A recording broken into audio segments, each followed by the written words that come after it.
कमज़ोर और बलवान हाँ अंतर ये है, जैसे कमज़ोर लोग ये सोचते हैं कि हमें काम ना करना पड़े और जो बलवान है, वो कहते हैं कि हाँ, हम तो सुबह से अब अगर काम करेंगे तो शाम तक 500 रुपए कमा लेंगे। अगर अब कमज़ोर क्या सोचता है, किसी कोई की आके दे दे। नहीं, किसी की आपकी जैसे बॉटल देखी, तो ये सोचा है कितने की होगी, 200 की होगी मान के चलो, तो इसको अगर हम यहाँ से आपसे अगर किसी तरह चुरा लें, पा तो लें हाँ, चुरा लें अगर, या पा लें, किसी तरह से हाँ, पा जाए। तो इसको बेचेंगे तो कुछ पैसे मिल जाएँगे, या आपका फ़ोन किसी तरह चुरा लें तो वो बेचेंगे तो किसी तरह पा लेंगे। तो ये अंदर की बुराइयाँ हैं। हाँ, ये बुराई के स्रोत ये से निकला है। बुराई ये के सारे स्रोत से विचार बुराई के स्रोत से आए। सही, ये कमज़ोर लोग कहीं सोचते हैं अंदर हाँ ये कमजोर ही सोचता है। कभी गौर करिए, बहुत क्योंकि सही वो रिलेट किसी किया। से लड़ना नहीं चाहते हैं।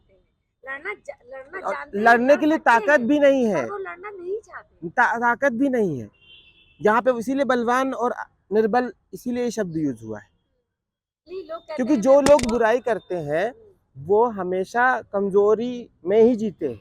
अच्छा, लोग जो कहते हैं कि मेरे से चोरी हो गई क्योंकि मेरे बच्चे भूखे थे, जैसे लोग बोलते हैं मैंने चोरी कर ली या मैंने कुछ गलत किया क्योंकि मेरे बच्चे बाल वो बच्चे चोरी गलत नहीं है देखा जाए नहीं, तो। गलत नहीं है, लेकिन कहने का मतलब है उसमें भी कई प्रकार से आप अपनी मदद कर सकते थे, पर आप उस लेवल तक क्यों पहुंचे कि आपने वो गुनाह किया।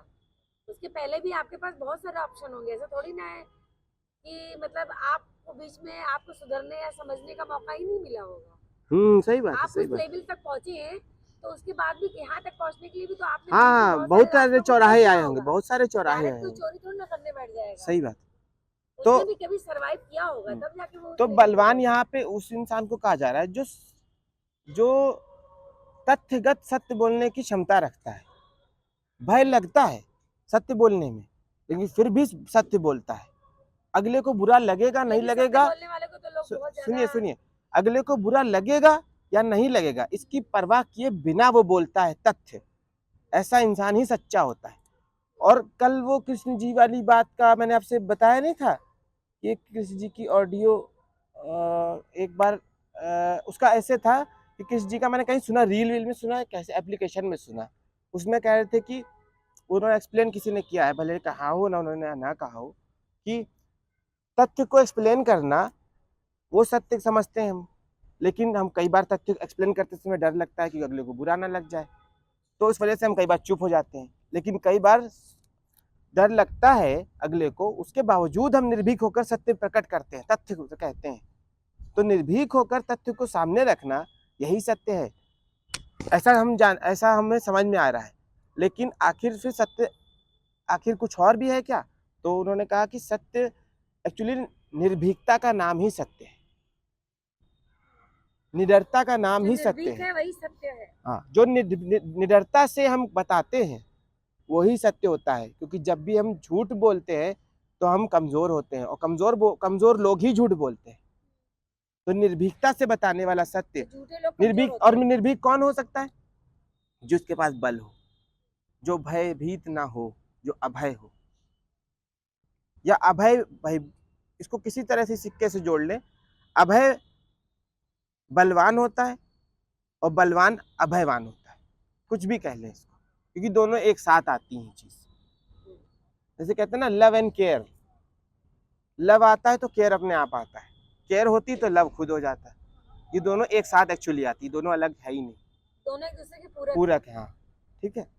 अब इसके आगे बढ़ते हैं। केवल बलवान ही इसे नष्ट कर पाते हैं, कमजोर तो इसके विकास करने, हाँ यहाँ तक हो गया था, हृदय की सृष्टि को नष्ट कर देगा। हाँ ये रहा।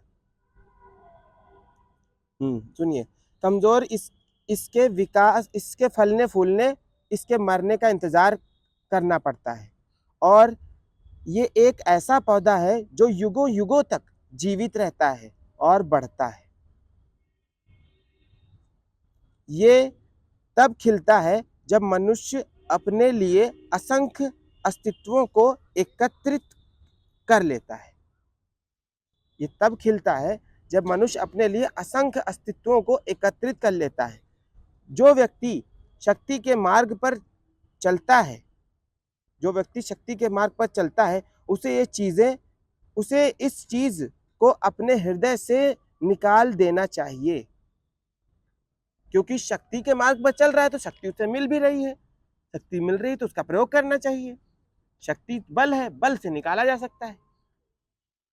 कहने मतलब जो सत्य की राह पर चलेगा तो उसे सत्य की राह ही शक्ति की राह है, और जो शक्ति की राह में चल रहा है वो ही इस बुराई के स्रोत को जो हृदय में है उसे मिटा सकता है, और जब वो मिटाएगा तब ही परम सुख पाएगा, परम शांति पाएगा, और तभी वो सच्चाई बनेगा, तभी वो अच्छा शिष्य बनेगा, तब उपवास का उसको फल मिलेगा, वो चाहे किसी प्रकार का उपवास हो।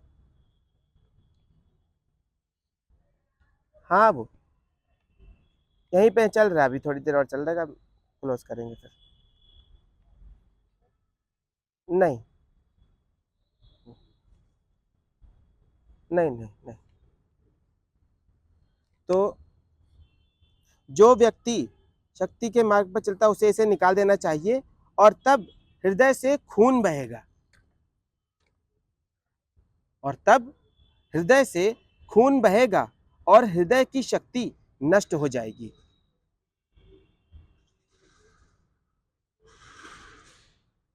जब इस बुराई के स्रोत को जो हृदय में उपस्थित है इसको कोई निकालेगा,